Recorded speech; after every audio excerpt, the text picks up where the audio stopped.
በስመ አብ ወወልድ ወመንፈስ ቅዱስ አሐዱ አምላክ አሜን።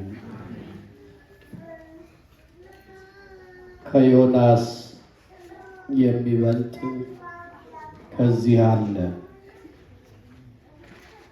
የሉቃስ ወንጌል ምዕራፍ 11 ቁጥር 32። የተከበሩ አባታችን ሊቀ ካህናት ነቃ ጥበብ፣ አባቶቼ ካህናት፣ ጭላትን ከርግብ ክርዳድን ከስንዴ እንድትለዩ የተመረጣችሁ ዲያቆናት፣ እግዚአብሔርን በወርቃማ ዘመናችሁ ለክብሩ እያሸበሸባችሁ የምታመሰግኑት የሰንበት ትምህርት ቤት መዘምራን፣ የጌታ ቀን ተብላ በተጠራች በዚህች ማለዳ በአጸደ ቤተ ክርስቲያን የተሰበሰባችሁ ማኅበረ ምእመናን ሁላችሁ በልዑል አምላካችን በእግዚአብሔር ፍጹም ሰላም እላችኋለሁ። እንደምን አደራችሁ? እንደምን አደራችሁ? እንደምን አረፈዳችሁ?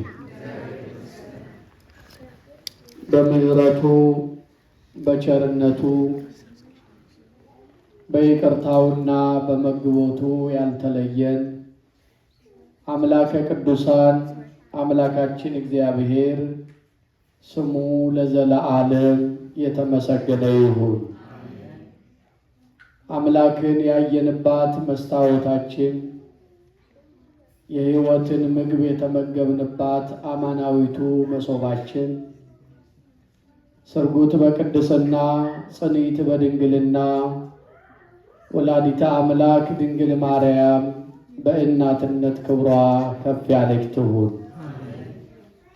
የመልአኩ የቅዱስ ገብርኤል ጠባቂነት፣ የሰማዕቱ የቅዱስ መርቆሬዎስ በረከት፣ የነቢየ እግዚአብሔር የቅዱስ ዮናስ ረድኤት ከሁላችን ጋር ይሁን፣ አሜን። እንደ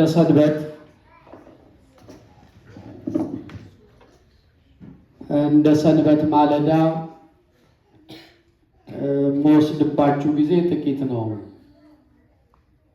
ነገር ግን ምናልባት የእንቅልፍ ጫና፣ የሰውነት ድካም ካለ መብራት ስታጠፉ ስትሄዱ እየተሰናበታችሁ፣ ሳይሰናበቱ መሄድ አይቻልም። መሄድ ግን ይቻላል። በአካል አይደለም። ተግባብተናል አይደል? እዚያ እስክትደርሱ ድረስ ሰዓት አልወስድም። እንደ እግዚአብሔር ፈቃድ በዛሬው ማለዳ በቅዳሴው ላይ ከተነበበልን ወንጌል ወጣ ብዬ ሌላ ስፍራ ሄጃለሁ።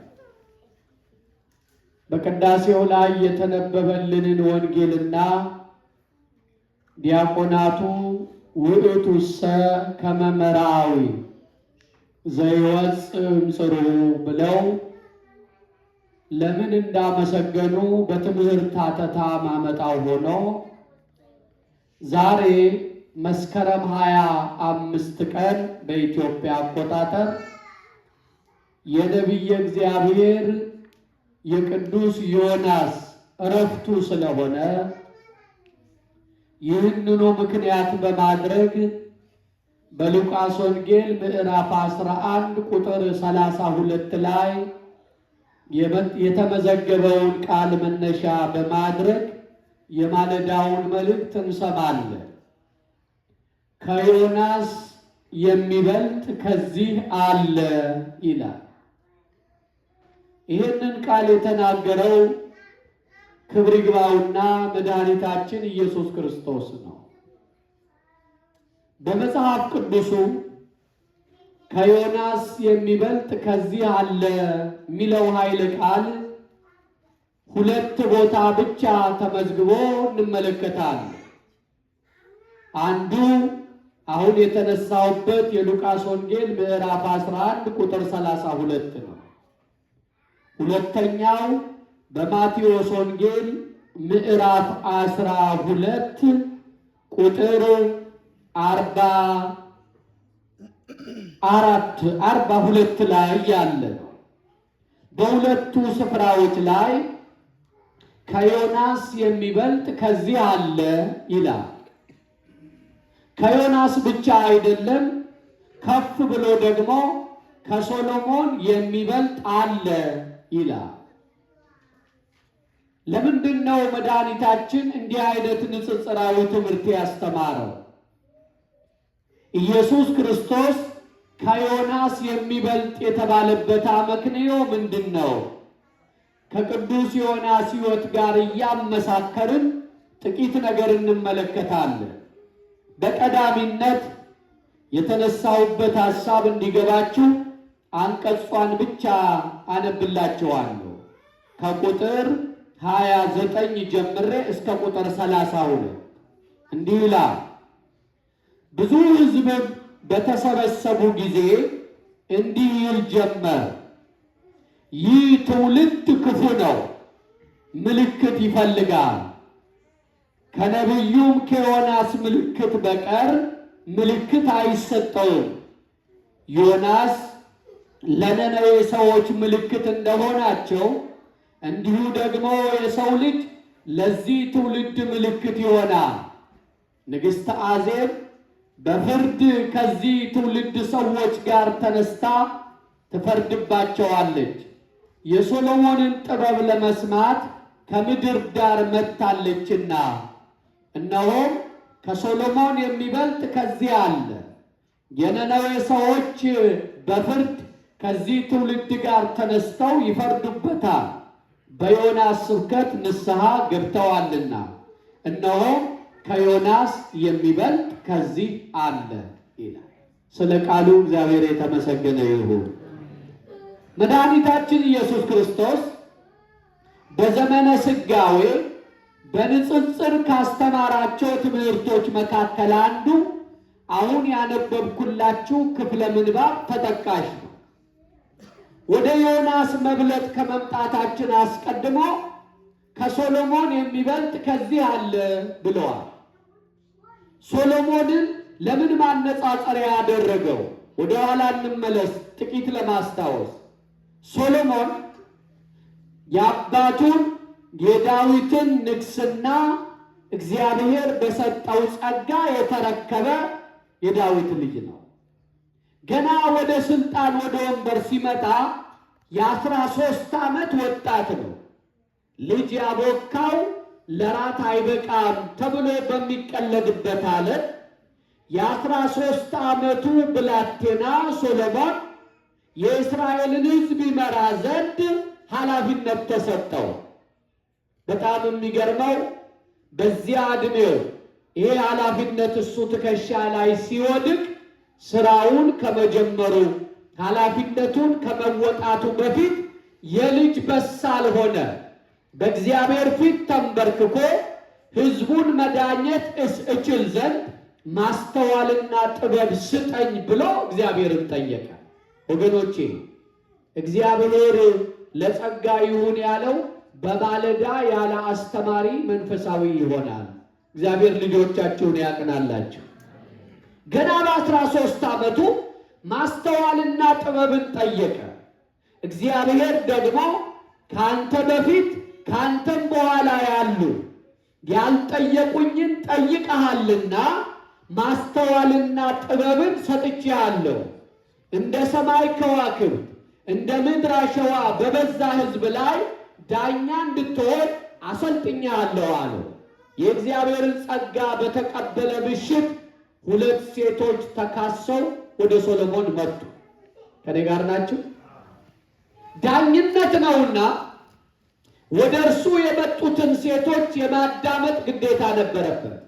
ሴቶቹ ወደ ሶሎሞን ከመምጣታቸው በፊት በሰፈር ሽማግሌዎች ተዳኝተዋል። ግራና ቀኙን አዳምጠው መፍትሄ ለመስጠት የሞከሩ ብዙ ነበሩ፣ መፍትሄ አላገኙ። ንጉሡ ዘንድ ቀረቡ።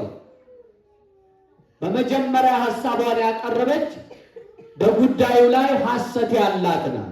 አንድ ቤት እየኖሩ በተቀራራቢ ጊዜ ሁለቱም ወለዱ። ሰውነታቸው ያልጸና ሕፃናትን ታቅፈው ይተኛሉ። አንዲቱ እናት በውድቅት ሌሊት ያቀፈችው ልጇ ላይ ክርኗን ጥላ በክርኗ ተጭና ገደለችው።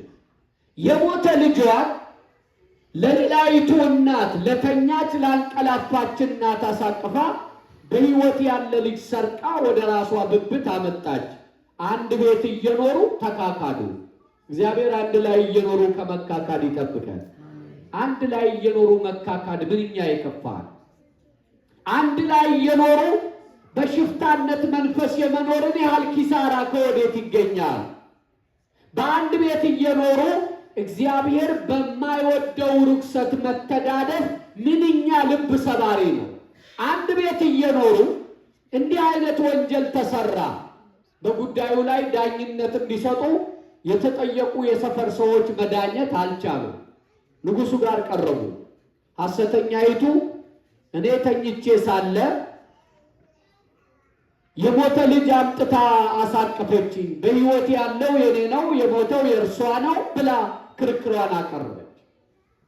እውነተኛይቱ እናት ቀጥታ ተናገረች። ወገኖቼ ሁሌም እውነት አዝጋሚ ናት፣ ሐሰት ፈታን ናት። ሁሌም እውነት ኋላ ቀር መሳይ ናት፣ ሐሰት ተቅለብላቢ ናት። ሐሰተኛይቱ ሐሳቧን አቅርባ ስጨርስ እውነተኛይቱ የለም የሞተው ልጅ የእርሷ በሕይወት ያለው የኔ ነው አለች። ንጉሡ ግራና ቀኝ ከሰማ በኋላ መጽሐፍ ቅዱሱ እንደሚነግረን በሕይወት ያለውን ልጅ ከሁለት ሰንጥቁና ግማሽ ግማሽ አካፍሏቸው አለ። ሐሰተኛይቱ እናት ንጉሥ ሆይ ፍትህ ትክክል ነው፣ ዳኝነት ሚዛናዊ ነው ብላ በደስታ ፈነደቀች። እውነተኛይቱ ግን አንገቷን ጉልበቷ መሃል ቀብራ ንጉሥ ሆይ ፍትሁ ትክክል አይደለም አለች። ምን ነው አላት። ልጁ ከሁለት ተሰንጥቆ በድን ይዤ ወደ ቤቴ ከምገባ እሷ ቤት እያደገ ልጄ ነው እያልኩ በዓይኔ ብጠግበው ይሻላል፣ ልጁ አይሰንጠቅብኝ አለች። ንጉሡ መለስ አለና እውነት እላችኋለሁ ትክክለኛዋ እናት የራራችው ናት፣ ይሰንጠቅ ባይ ሐሰተኛ ናት ብሎ ዳኝነት ሰጠ ይላል መጽሐፍ ቅዱስ። ይሄንን ታሪክ ወደ ኋላ እንዲያስታውሱ ለእስራኤል ከሶሎሞን የሚበልጥ ከዚህ አለ አላቸው። ሶሎሞን ሥጋዊ እንቆቅልሽን ፈቷል። መልስ ያጣ ጥያቄን መልሷል በሥጋ። መድኃኒታችን ኢየሱስ ክርስቶስ ደግሞ የነፍሳችንን እንቆቅልሽ ፈቶልናል። ለስም አጠራሩ ክብር ምስጋና ይሁንልን። የነፍሳችንን እንቆቅልሽ ስለፈታ ከሶሎሞን የሚበልጥ ከዚህ አለ። ከሶሎሞን በላይ ጠቢብ፣ የጠቢባን ጠቢብ፣ የዳኞች ዳኛ፣ በፍትሑ በዳኝነቱ ጉድለት የሌለበት ኮናኔ በርት ዳኝነቱ የተስተካከለ ፈታሄ በጽድቅ በእውነት የሚዳኝ ኢየሱስ ክርስቶስ ነው ብሎ ሊያስተምራቸው ከሶሎሞን የሚበልጥ ከዚህ አለ አለ። አያያዘና ከዮናስ የሚበልጥ አለ። ዮናስ የእግዚአብሔር ነቢይ ነው። ከ12ቱ ደቂቀ ነቢያት መካከል አንዱ ነው። 120,000 ሰው ለሚኖርባት ለነነዌ ይሰብክላት ዘንድ እግዚአብሔር ለአገልግሎት የመረጠው። ወገኖቼ የእግዚአብሔርን ሕዝብ ወደ እግዚአብሔር ጸጋ እንዲመለስ፣ በንስሐ ሕይወት እንዲቀና፣ በመንፈሳዊነት እንዲበረታ የወንጌል ሰባኪነትን ሥራ ማድረግ ጥሪ ነው፣ ስሜት አይደለም። አገልግሎት ጥሪ ነው። ጥሪያችንን ለይተን ያገለገልን እንደሆነ እግዚአብሔር የሚጠቀምብን ትርጁማኖች እንሆናለን። አገልግሎታችንን፣ ጸጋችንን፣ ጥሪያችንን ልንለይ ያስፈልጋል። ይሄ እግዚአብሔር ነቢይ በልጅነቱ ከሞት የተነሳ ነው። ሰፊ ታሪክ አለው፣ እዚያ ውስጥ አልገባም። ዮናስ በነቢይነት ሊያገለግል እግዚአብሔር ጠራው። በእርሱ የነቢይነት ዘመን ሄደህ ለታላቋ ነነዌ ስበክላት የሚል አደራ ከእግዚአብሔር መጣለት። ለታላቋ ነነዌ 120,000 ሰው የሚኖርባት ከተማ ናት። ታላቅ ያላት በሰው ቁጥር ብዛት አይደለም። ከተማን ትልቅ የሚያደርገው የሰው መከማቸት አይደለም። ከተማን ትልቅ የሚያደርገው እግዚአብሔርን የሚፈሩ በንስሐ ልቡና የሚመላለሱ ጥቂቶች የተገኙባት እንደሆነ ነው። በመንፈሳዊ ሚዛን በእግዚአብሔር ሐሳብ እቺ ምድር ትልቅ የምትባለው ወደ እግዚአብሔር መመለስ ከቻለች ነው። ወደ እግዚአብሔር ያልተመለሰች ምድር ታላቅ ልትባል አትችልም። የምንኖርባት ምድር ጥቂት ናት፣ ታናሽ ናት። እግዚአብሔር የማይፈራባት ከሆነ ሂድና ለነነዌ ስበክላት አለው። ዮናስ ክርክር ገጥሟል እንደምታውቁት። ሂድና ስበክላት ያለው ምሕረት ሊያደርግላት ወዶ ፈቅዶ እንጂ ስበክላት አይለኝም ነበር። ስለ ኃጢአቷ ቢሆን ይፈርድባታል እንጂ እኔ አስተማሪ መምህሯ እንድሆን አይጋብዘኝም ነበር። ስለዚህ አንተን ወደማይፈሩ አንተን በዳኝነት ወደማትቀጣቸው ሄጄ አላስተምርም አለ። ወገኖቼ የተሰጠንን አደራ አንወጣም ብንል ለኛ ይብስብን ካልሆነ በቀር እግዚአብሔር የሚልከው የሚያሰራው ሰው አያጣ። እግዚአብሔር ከጸጋ አያጉድለን። አሜን በሉ። ከጸጋ አያጉድለን። ከቅዳሴ ብንቀር እኛንን የሚቀርብን፣ ከሥጋ ወደሙ ብንለይ እኛንን የሚቀርብን፣ መዓዛ ዕጣኑን ከማሽተት ብንለይ እኛንን የሚቀርብን፣ በጸሎት ከመሳተፍ ብንለይ እኛንን የሚቀርብን። ለእግዚአብሔር የሚጨመርለት እርሱ የሚያገኘው ትርፍ ኖሮ አይደለም በጸጋ ይጠራል። ይሄንን ለአፍታም ቢሆን ልንረሳ አይገባም። ነቢየ እግዚአብሔር ዮናስ ወደ ታላቂቱ ነነዌ ሄጄ አልሰብክም ብሎ ይኮበልል ዘንድ ተነሳ ይላል። አገልጋዮች ሆይ የእግዚአብሔርን ሐሳብ አናገለግልም ብለን የምንኮበልል ከሆነ እንደ ሰውኛ የሰውን ሐሳብ እያሰብን የምናገለግል ከሆነ ኪሳራው ለእኛ እንጂ ለእግዚአብሔር አይደለም። በነገራችን ላይ በመድረክ ላይ ሲሰበክ ያየ አንድ ወጣት እኔ አገልጋይ ሰባኪ መሆን ነው የምፈልገው ብሎ የደብሩን አስተዳዳሪ ጠየቀ። የእርሱ ተግባር ምን ነበር? ሰው መሃል ሆኖ ስርዓት ማስያዝ ነበር። ሴቶቹ በዚህ ወንዶቹ በዚህ ተቀመጡ ነበር ስራው። የሚያስተምረውን ሰው አይቶ እኔ ተልእኮዬ መሆን ያለበት ሰባኪነት ነው ብሎ ወደ መምህሩ እንደ ሊቀ ካህናት ወዳሉት መጥቶ ሰባኪ ሆናለሁ አላቸው። አይ ልጄ ሰባኪነት ጥሪ ነው፣ መመረጥ ነው። ጉባኤ መዋል፣ ምስጢር ማደላደል፣ ነገር ማቅናት ያስፈልገዋል። ዝም ብሎ እኮ ሰባኪ አይኮንም አሉ። የለም አባቴ እርሶ ይፍቀዱልኝ እሰብካለሁ አለች። እሺ ብለው ፈቀዱለት። ልክ እኔ እንዳደረግኩት ዛሬ አንዳንዴም እንደምታዩት አንድ መጽሐፍ ቅዱሳዊ ቃል መረጠ ለአገልግሎት። ከአንድ ወር በኋላ ሊያስተምር ቀጠሮ ተይዞለታል። በተባለው ቀን የተዘጋጀበትን ጥቅስ ይዞ ወደ አውደ ምሕረቱ መጣ። አውደ ምሕረቱ ከፍ ያለ ሰው ከታች ዝቅ ብሎ የሚያደምጥበት አውደ ምሕረት ነው። እናቶች አሉ፣ አባቶች አሉ በየስፍራቸው መቋሚያቸውን ተመርኩዘው አንገታቸውን ቀና አድርገው ከፍ ባለው መድረክ የሚናገረውን መምህር ለማድመጥ አንድ እናት ከታች ተቀምጠዋል። ያ ሰባኪ ይሆናል ያለው ሰው፣ ያለ ጥሪው የመጣ ሰው፣ በስሜት የገባ ሰው አውደ ምሕረቱ ላይ ቆሞ የዛሬ የትምህርታችን ርዕስ እነሆ በቶሎ እመጣለሁ የሚል ነው ብሎ ከራዕየ ዮሐንስ ጠቀሰ። ማስታወሻ የሚይዘው ያዘ፣ የሚያደምጠው ያደምጣል። እነሆ በቶሎ እመጣለሁ ብሎ ርዕሱን ተናግሮ ወደ ሰው ሲመለከት የሰው ዓይን እንደ ጦር ይዋጋል፣ ወደ እርሱ ያያል። ሁሉም በፊት ሲያስተናብር ጆሮ ነው የሚያየው ብያቸዋል። ሁሉም አተኩሮ ያየዋል እና መንቀጥቀጥ ያዘ። እንደዚህ ነው ሰው የሚያየው ብሎ ጨነቀው። አሁንም ደገመና እነሆ በቶሎ እመጣለሁ ብሎ ርዕሱን ተናገረ። ወደፊት ሐሳብ እንዳይጨምር የሰው እይታ ሰውነቱን ፍርሃት ውስጥ ከቶታል። የመድረኩንም ጠባይ ያላወቀው ኖሮ ለሶስተኛ ጊዜ ርዕሱን ደግሞ እነሆ በቶሎ እመጣለሁ ብሎ አውደ ምሕረቱ ላይ መወራጨት ሲጀምር የአውደ ምሕረቱን ጠርዝ ስቶ ወደ ታች ወደቀ። ቅድም እንዳልኳችሁ መቋሚያ ተደግፈው ቀና ብለው አይኑን ያዩ የነበሩ እናት ላይ ነው የወደቀባቸው። እሳቸውን ከአፈር ደባልቋቸዋል። ወጣት ነው የወደቀባቸው። ልብሳቸውን እያራገፈ እማሆይ ጎዳሁት አላቸው። አይ የለም ልጄ አልጎዳኸኝም አሉ ቆጣ ብለው።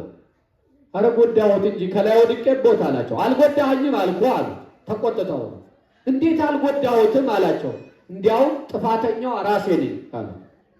ምን አጠፉ እርስዎ አላቸው። በቶሎ እመጣለሁ ስትለኝ ጥጌን ቢይዝ ኖሮ ድዴ ባረገፈ አሉት። ለምንድን ነው ሐሳቡን ያመጣው? ሰው ጥሪውን ካለየ እግዚአብሔር የሰጠውን አደራ ካላረጋገጠ የተሰጠውን ጸጋ ለይቶ ማገልገል ካልቻለ ከሚጠቅመው በላይ የሚጎዳው ይልቃል። ዮናስ ሂድና ለነነዌ ስበክላት የሚለውን አምላካዊ ጥሪ ትቶ ይኮበልል ዘንድ ተነሳ ይላል። ዮናስ ማለት ርግቤዋ ማለት ነው ብለዋል አባቶቻችን። አዎ እርግጥ ነው ዮናስ እንደ ስሙ ነው። ዮናስ እንደ ስሙ ነው።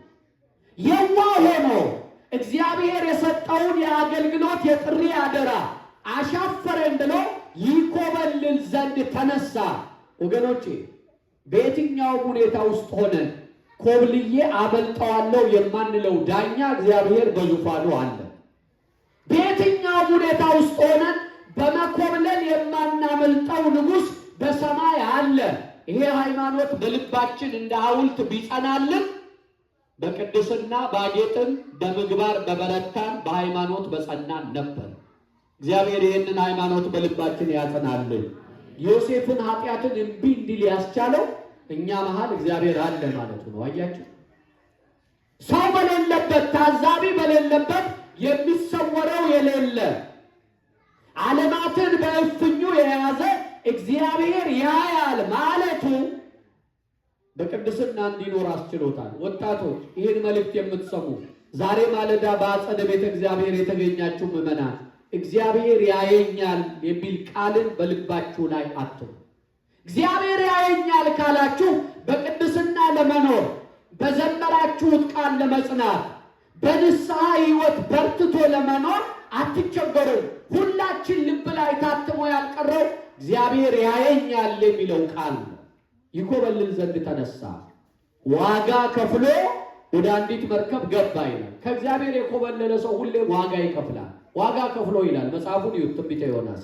ዋጋ ከፍሎ መልሱልኝ፣ ምን አድርጎ መልሱልኝ፣ ምን አድርጎ?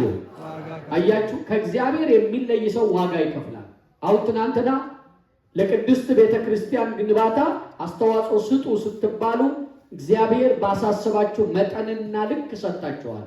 እውነቴን ነው የምላችሁ፣ እግዚአብሔር በፍቅር ጠይቆ ባትሰጡና ብትኮበልሉ እንኳ ዋጋ የምትከፍሉበትን ሌላ ቀዳዳ ያበጅባችኋል። አትቀራ ዋጋ የምንከፍልበት ሌላ ቀዳዳ ይመጣል። ከእግዚአብሔር ከኮበለልን እግዚአብሔር ቤት እየኖረ ከእግዚአብሔር ቤት የኮበለለ ብዙ ሰው አለ።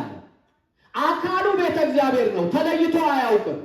ለመንፈሳዊ ተግባር ለእግዚአብሔር ተልኮ በጎ ነገር የማያከናውን ኮብላይ ቁጥሩ የትየለሌ ነው። አስተውሉ። ዋጋ ከፍሎ ገባ።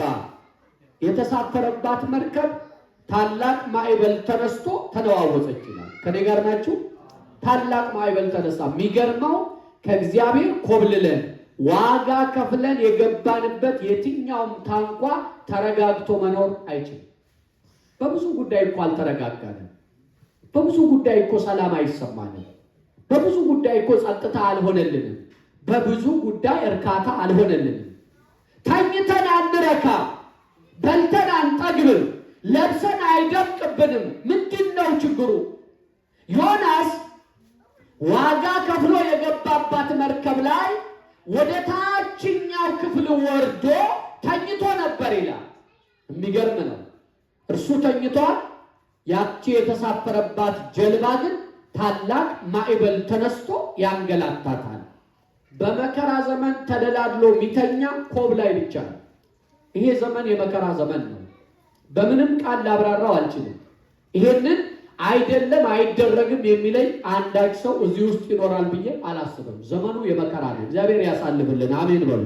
እግዚአብሔር ያሳልፍልን።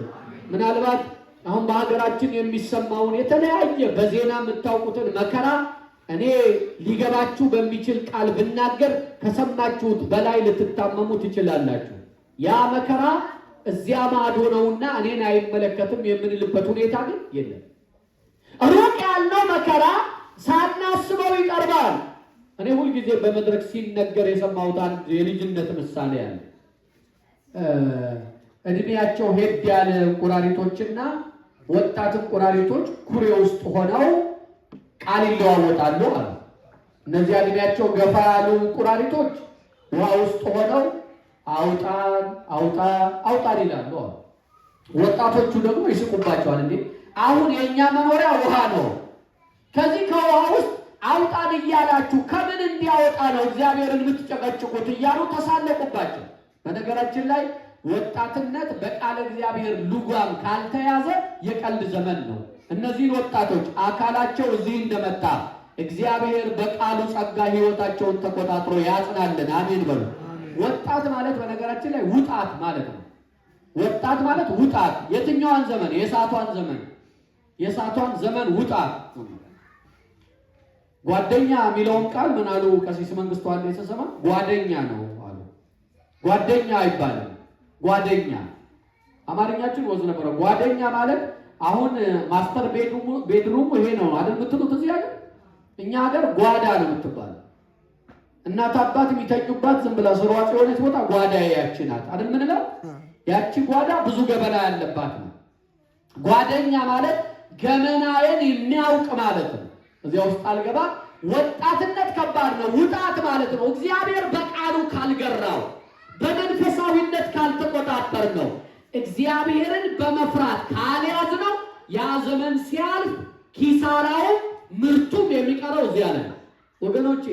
በወጣትነት ተግታችሁ የበረታችሁ ናችሁ ዛሬ ያላችሁበት የጉልምስና ስኬት ላይ የደረሳችሁ። ወጣትነታችሁን ብታበላሹ ዛሬ ያላችሁበት አትገኙም ነበር። የረዳችሁ እግዚአብሔር ነው፣ የደገፋችሁ እሱ ነው። የወጣትነት ዘመናችሁን እግዚአብሔርን ጥላ አድርጋችሁ ስላመለጣችሁ ነው። ወጣቶች ወደ ቤተ እግዚአብሔር ነው። ወጣቱን በእግዚአብሔር ሐሳብ እንዲታነጽ የምትሰሩ በርቱ። እነዚያ ወጣት እንቁራሪቶች ምን እንዳይመጣ ነው ይላል። የሚገርመው እነሱ ከነበሩበት ኩሬ ባሻገር ጎጆ ተቃጠለ። ጎጆ የተቃጠለባቸው ሰዎች አፈር ደፉ፣ በውሃ ታገሉ፣ ሊጠፋ አልቻለም። እስቲ ውሃ ጨመር አድርገን እናምጣ ብለው ውሃ ሊቀዱ ባልዲያቸውን አንጠልጥለው ወደዚያች ኩሬ መጡ። መጥተው ውሃ ሲቀዱ አውጣን ያሉ እነዚያ እድሜያቸው ሄድ ያለ አረጋውያን እንቁራሪቶች ባልዲው አፍ ላይ እየደረሱ ግብ ይላሉ ወደ ውሃቸው። ምን ይመጣል እዚህ ምን አውጣን ምን ያደርጋል ያሉ ወጣቶች በባልዲ ተንጠልጥለው ሄደው እሳቱ ያለበት ላይ እየተረጩ እንደ በቆሎ ተጠብሰዋል። አያችሁ፣ የሚያዋጣው ማስተዋል ነው። የሚያዋጣው አውጣን ነው። እዚያ ያለው መከራ ወደ እኔ ሊመጣ አይችልም ብለን ከተደላደልን መንፈሳዊነት የጎደለን ከእግዚአብሔር የኮበለልን ድኩማንን። ኮብላዩ ዋጋ ከፍሎ ወደ መርከብ የገባው ዮናስ ከታችኛው ክፍል ወርዶ ተኝቷል ይላል። ወገኖቼ ይሄ ዘመን የመኝታ አይደለም። ይሄ ዘመን የምህላ ነው። ይሄ ዘመን የለቅሶ ነው። ይሄ ዘመን ጌታ ሆይ ይህን ክፉ ጊዜ አሻግረን ብለን የምናነባበት ዘመን ነው። እግዚአብሔር ያንቃን። አሜን በሉ። እግዚአብሔር ያንቃን። እኔ ተኛው አንቀላፋው፣ እግዚአብሔር ደግፎኛልና ነቃው አለ ቅዱስ ዳዊት። እግዚአብሔር ያንቃን። አሜን በሉ። እግዚአብሔር ያንቃን። ለጸሎት ያንቃን፣ ለትጋት ያንቃን፣ ለመንፈሳዊነት ያንቃን፣ አቤቱ አቤቱ ለማለት ያንቃን። ዛሬ እኮ ተኝተናል። እዚህ ያለውን ማንጎላጀት አይደለም ብላችሁ እዚህም መተን ንቆች አይደለንም፣ ለጸሎትም ንቆች አይደለንም። በብዙ ጉዳይ ደክመናል፣ ተኝቷል። የሚገርመው ሌላ ቀስቃሽ መጣለት ለቀስቃሹ። ዮናስ ነቢይ ሆኖ እንዲቀሰቅስ አደራ የተሰጠው ነበረ። አደራውን ትቶ ሲኮበልን ሌላ ቀስቃሽ መጥቶ አንተ ሰው ስለምን ተኝተሃል አለ። ተነሳና እነሱ የራሳቸውን አምላክ ጠርተዋል፣ ዕቃ ቀንሰዋል። ይሄ ሁሉ ሲደረግ እሱ ተኝተዋል። ስለምን ተኝተሃል አለ። ቀሰቀሰው። ዮናስ ከተነሳ በኋላ በጣም የሚደንቀኝ ነገሩ እዚህ ጋር ነው። አሁንም ዮናስ እንደ ስሙ ነው፣ እንደ ስሙ ነው። የዋህ ነው፣ ርግብ ነው። ይሄ መከራ ያገኛችሁ በእኔ ምክንያት ነው አላቸው። እንዴት ይደንቃል! ይሄ ፈተና ያገኛችሁ እንደኔ አይነት ኮብላይ በደለኛ ስለመጣ ነው። እኔን ወደ ባህሩ ብትጥሉት ማዕበሉ ጸጥ ይልላችኋል አለው። በጣም የሚደንቅ ነው። ከዚህ በላይ የዋህነት ከየት ይገኛል? እኔ ነኝ በደለኛው፣ እኔ ነኝ ጥፋተኛው፣ እኔ ነኝ ጎስቋላው፣ እኔ ነኝ ያሳዘንኩ፣ እኔ ነኝ ያሳዘንኩሽ እንባባላለን? የለም። የዋህነት እኮ ጎድሎናል። መጽሐፍ ደግሞ እንደ ርግብ የዋህ እንደ እባብ ልባም ሁኑ ይላል። የዋህነት የመንፈሳዊነት መገለጫ ነው። የዋህነት አላዋቂነት አይደለም። አንዳንዶች የዋህንን እንዳላዋቂ ቆጥሩ። የዋህነት ለሌላው ቅድሚያ መስጠት ነው። የዋህነት የእግዚአብሔርን ሐሳብ መረዳት ነው። የዋህነት የእግዚአብሔርን ጸጋ የምንቀበልበት እጅ ነው። የዋሁ ዮናስ እኔን ወደ ባህር ብትጥሉኝ ይሄ ማዕበል ይሄ መከራ ያገኛችሁ በእኔ ምክንያት ስለሆነ እፎይታ ታገኛላችሁ አላቸው። እኔ የሚገርመኝ ደግሞ ጀልባው ላይ የተሳፈሩ ሰዎች ናቸው። እሱ እንዳላቸው አልወረወሩትም። ኧረ ቆይ እስቲ ዕጣ እንጣጣል፣ ጉዳዩን እንመርምር አሉ። አያችሁ፣ አሁን በመከራ ላይ እያላችሁ እኔ ጥፋተኛ ሆኔን ብትጥሉ ታርፋላችሁ ቢላችሁ አይበለውና አሁን ብዙ ጊዜ የምንመላለሰው በአውሮፕላን ነው። እኔ አንዳንዴ በአውሮፕላንም እየተቀመጥንም ትዝ የሚሉኝ ታሪኮች አሉ። አሁን እዚያ ውስጥ ያሉት ውስጥ ሆኖ እኔ ኮብላይ ሆኜ መከራው የመጣው በእኔ ምክንያት ቢሆን ዮናስን ሆኜ እንደው እኔን እኮ ከዚህ ብትወረውሩኝ ታርፋላችሁ ብዬ እጅ ሰጥ ይሆን? ቢደንቅ ነው። እኔ ወደ ዝዋይ ወደዛ ከሄድ የኖርኩትና ዝዋይ ወደ ደሴቶች ስንሄድ ተሳፍረን ከናዝሬት ሰዎች ያስኩና ወጣቶች እስቲ ገዳምን ጎብኝ ብለን ወደ ደሴት ጉዞ ጀመርን እና ጀልባዋን እንደምታውቁት ትንሽዬ ሞተር ከኋላ አለች፣ አነስተኛ ናት። 120 ምናምን ሆነን ተጫን ማለት ነው። መሀል ውሃ ላይ ስንደርስ ማዕበል ተነሳ። ማዕበሉ እየመጣ ውሃው እየዘለለ ሲከመር እንዳጋጣሚ ሆኖ ከፊት ነው የተቀመጥኩትና እኔ ላይ ነው መቶ ቸምቧ ይላል። የሚገርማችሁ ነገር ሁለተኛ ጴጥሮስ ባህር ላይ እየሄደ ተጠራጠረ ምናምን እያልኩ የሰበኩትን ስብከት ሁለተኛ ጌታ ሆይ እንደው ዛሬን አውጣኝ ለካ እንዲህ ነው ውሃ ብዬ። እውነቴን ነው። ጉዳዩ በእኛ ሲሆን እግዚአብሔር በመንፈሳዊነት ያሳድገን። አሜን በሉ። በጸጋ ከፍ ያድርገን። የቀደሙ አባቶች ያለፉበትን ያንን የቅድስና ሕይወት እንድናልፍበት እኛንን ይርዳ። ዛሬ ፒሉፓዴር ነው፣ ቅዱስ መርቆሪዎስ ነው ወርሃዊ በዓሉ። ፒሉፓዴር መርቆሪዎስ ሰማዕቱ እንደ ቅዱስ ጊዮርጊስ እንደ ሌሎቹ ሰማዕታት ብዙ ዋጋ የከፈለ ነው። መርቆሪዎስ እንደ አጎበር ያለ አልጋ አዘጋጅተው እላዩ ላይ አጋድመው ከስር እሳት ለኩሰውበታል። የሰማዕታትን መከራ ስንናገር ቀድሞ ቤተ ክርስቲያን የፈጠረችው ተረት የሚመስለው ብዙ ትውልድ ነበር። እግዚአብሔር ደግ ነው፣ ማስተማር ጀመረ። ሊቢያ ላይ ሰው አጋድሞ የሚያርድ ጨካኝ እንዳለ፣ አገራችን ጅጅጋ ስትገቡ ካህን ላይ ጋዝ አርከፍክፎ የሚለኩስ እንዳለ በእኛ ዘመን አየን። ስለዚህ ሰማዕታት ያሳለፉት ዘመን ተረት አይደለም። አያችሁ፣ በእኛ እንኳ ሰለጠነ በሚባለው ዘመን እንዲህ አይነት መከራ ካየን ያኔ የነበረው ዘመን እንዴት ይከፋ እንደነበረ ለማየት አይቸግርም። መርቆሪዎስ ላይ እሳት ለኩሰዋል። ወገኖቼ የቀደሙት ዋጋ ከፍለው ነው ተዋሂዶን ያጸኗት ያቆሟት። እኛ እኮ የምንጠየቀው ገንዘብ ነው። አሁን ትናንትናም ገንዘብ ነው የተጠየቅነው። ሕይወት እኮ አልተጠየቅንም። ሕይወት የሚጠይቅ የሃይማኖት ጥያቄ ፈተና ቢኖር ምን ይውጠን ነበር? ሕይወት ገብሩ ብንባል፣ ስለት አለ፣ ሰይፍ አለ፣ እሳት አለ ብንባል ምን ነበረ ክፍያችን? ዘመዶቼ ልብ በሉ፣ አስተውሉ። ዮናስ እኔን ወደ ባህር ጣሉ አላቸው። ብዙ አወጡ አወረዱ። እንግዲህ ከዚህ ሰው ደም ንጹሕ ነን እያሉ ወደ ባህር ጣሉት። የሚገርመው እሱ ወደ ባህር ሲወረወር የነሱ መከራ ቀለል አለ። አንዳንዴ ቤታችሁን ሰላም ያሳጣው የአንድ ሰው ኃጢአት ይሆን ብላችሁ ንስሐ እንግባ ብላችሁ ወስናችሁ ታውቃላችሁ? እንደ ቤተሰብ ምናልባት ቤቴ ያረጋው፣ ምናልባት ትዳሬ ያረጋው፣ ምናልባት ልጆቼ ያረጉት በእኔ በደል ሊሆን ይችላል። ያልተናዘዝኩት ኃጢአት ሊኖር ይችላል። አንደበት ከሳሽ፣ ሕሊና ወቃሽ፣ ካህኑ ምስክር ሆኖ እናዘዝበታለሁ ብላችሁ ቤታችሁ እንዲጸና የቤታችሁ ማዕበል ጸጥ እንዲል ንስሐ የምትገቡ የገባችሁ ሰዎች ትኖሩ ይሆን? ዘመዶቼ አንዳንዴ ልጆች ጥምም ሲሉ የኔ በደል እኮ ሊሆን ይችላል እስቲ ልናዘዘው ብላችሁ ቆም ብላችሁ አስቡ። አንዳንድ ልጅ እኮ በምክር በቁንጥጫ አይቀናም። እናንተ ንስሐ ብትገቡ ሊቀና ይችላል። ይሄን እምላችሁ የእግዚአብሔርን ሐሳብ መርህ አድርጌ ነው። ወደ ባህር ሲጥሉት ለእነዚያ ሰዎች ማዕበል ጸጥ አለላቸው። ዮናስን ግን አልተወም። አቤት የኛ አምላክ! ከዮናስ የሚበልጠው ጌታ ዮናስን አልተወም። ወደ ባህር ሲጣል ዮናስን የሚያስተናግድ አሳ ነባሪ ታዘዘለት ይላል። እግዚአብሔር ኮብላዮችን እንኳ የሚያሻግር ድንቅ ፍቅር ያለው አምላክ ነው። ኮብላዩን አሳ ነባሪ ያዘዘለት፣ አሳ ነባሪው ዋጠ።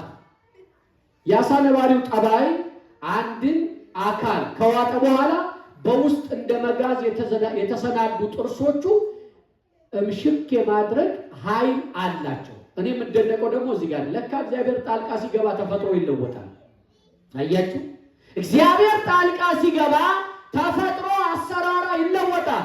ይሄ እኮ በተፈጥሮ ነው የምንባልበት ብዙ ጉዳይ አለ። ለምሳሌ ሳይወልዱ ዘመን ያለፈባቸው ሰዎች በሳይንስ የሰው የመውለጃ ዕድሜ ጣሪያ ይሄ ነው ከተባሉ በኋላ በ70 ዓመታቸው እግዚአብሔር ልጅ ያሳቅፋቸዋል። ተፈጥሮን ይለውጣል።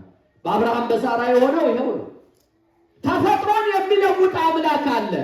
ዝናብ ደመና አታዩም፣ ዝናብ አይዘንብም፣ ይሄ ሸለቆ ግን ውሃ ይሞላል ይላል ነቢዩ።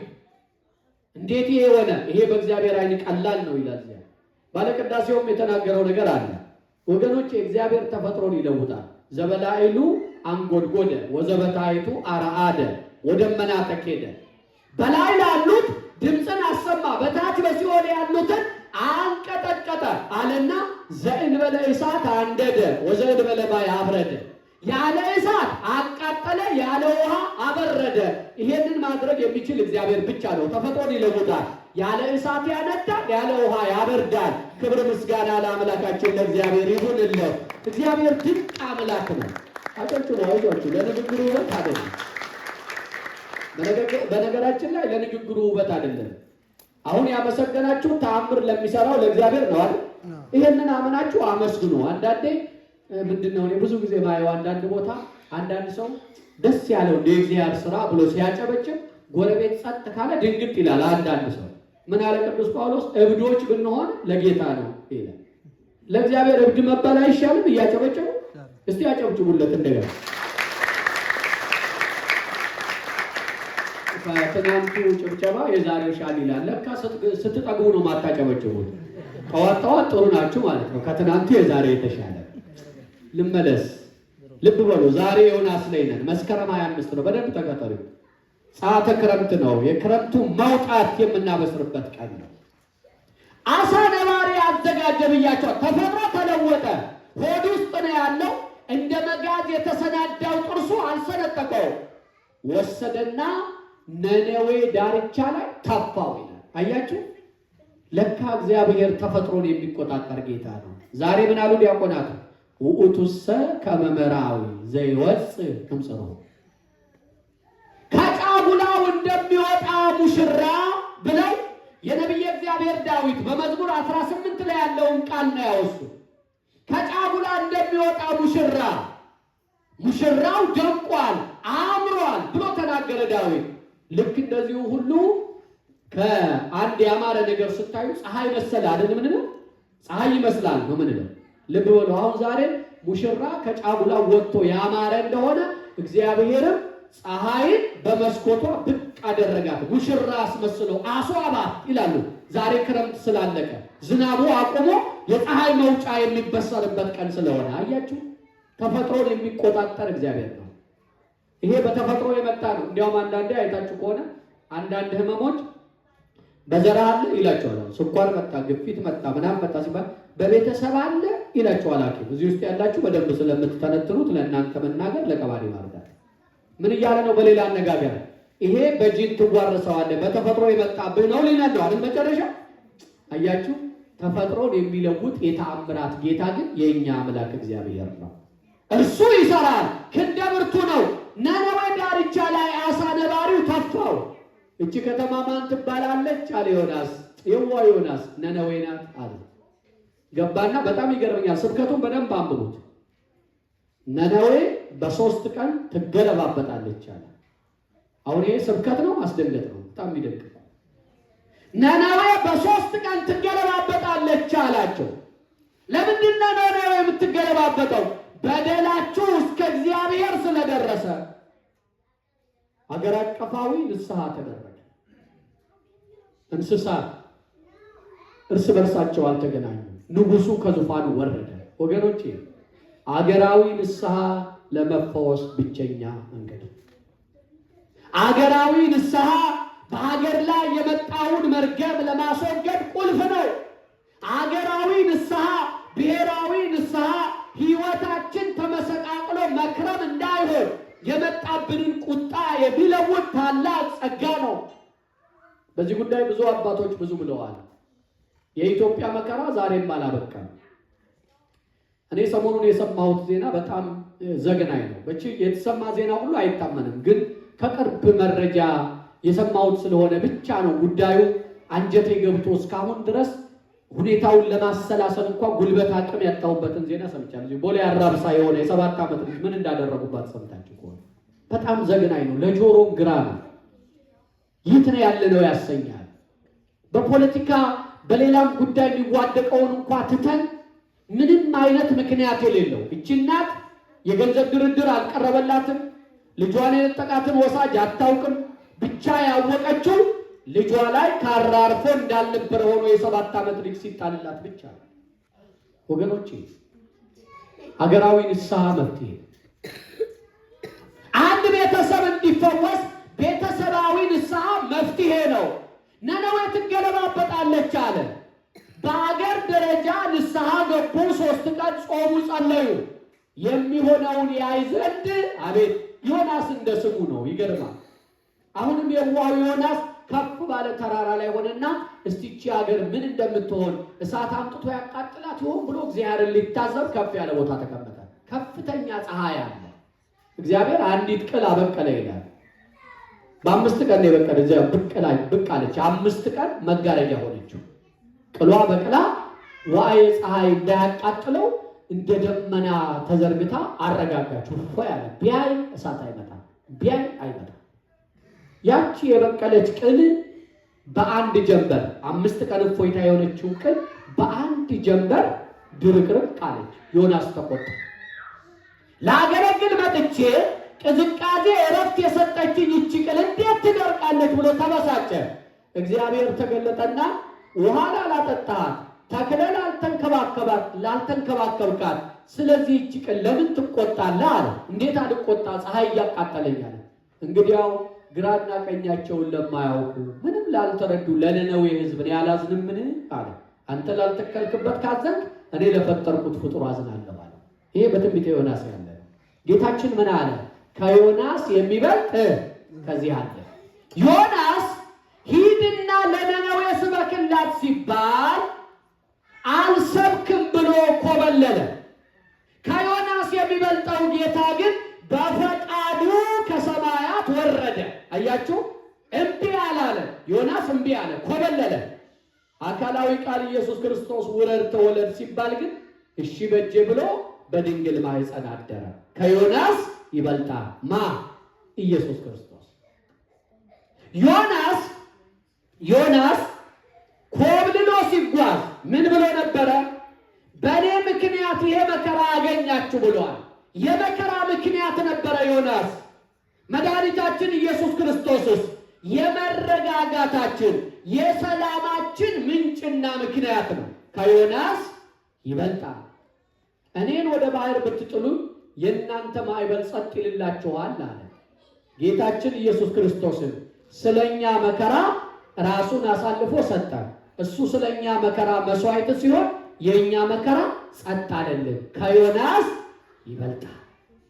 ዮናስ ለነነዌ ከተማ አጭር ስብከት ሰበከላት፣ ትገለባበጣለች ብሎ መድኃኒታችን ኢየሱስ ክርስቶስ ደግሞ በእኔ እመኑ፣ በአባቴ እመኑ፣ ብዙ መኖሪያ አላችሁ ብሎ የተስፋ ትምህርት እየሰጠ ወደ ቅድስና ሕዝቡን ጠራ። ከዮናስ ይበልጣል። ዮናስ ላልተከላት ውሃ ላላጠጣት ቅል ተበሳጨ።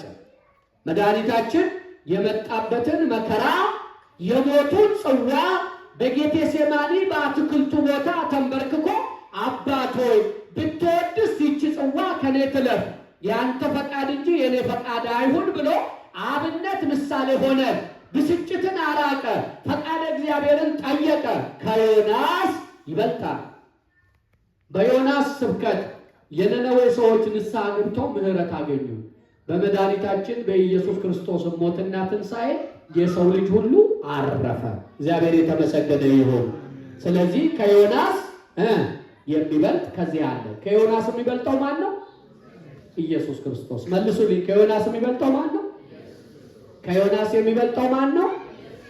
ዛሬ የነቢዩ ዮናስ በዓለ ዕረፍቱ ነው። አገልግሎ በሰላም መስከረም 25 ቀን ወደ አምላኩ ተሰበሰበ። በረከቱ ይደረብን። ዮናስን በዚህ ሁሉ ውስጥ አለፈ ብንል የምንወቅሰው አይደለም። መውደቅ መነሳት በሰው ሕይወት ላይ ያለ ነው። ጻድቅ 7 ይወድቃል ይነሳል ይላል። የእርሱ ሕይወት አብነት ሆኖን ወገኖቼ ከዮናስ የሚበልጠው መድኃኒታችንን አብነት አድርገን በዮናስ ሕይወት የተማርናቸው መንፈሳዊ ቁም ነገራት ይዘን በመንፈሳዊነት እንበርታ ነው የዛሬ ማለዳ መልእክት። አምላካችን እግዚአብሔር በሰማነው ቃል ፍሬ እንድናፈራ በቸርነቱ ይርዳን። ሰምቶ ከመጥፋት እግዚአብሔር ይሰውረን። ስለሰማነው ስለ አንዱ ቃል 30፣ 60፣ 100 ያማረ ፍሬ በሕይወታችን እንድናፈራ አምላካችን ያግዘን። ንስሐ ገብተን ቅዱስ ሥጋውን ክቡር ደሙን ተቀብለን መንግሥቱን እንድንወርስ ይፍቀድልን። የሰማዕታቱ የቅዱስ መርቆሬዎስ የነቢዩ የቅዱስ ዮናስ በረከት ረድኤት በሁላችን ላይ ይደር። አቁራሪተ መዓት ሰዓሊተ ምሕረት ወላዲተ ቃል እናታችን ድንግል ማርያም በአማላጅነቷ ትደግፈን። ክብሩ ሁሉ ከዮናስ ለሚበልጠው ለመድኃኔዓለም ይሁንልን። እልል ብላችሁ አምላካችንን አክብሩ፣ አመስግኑ።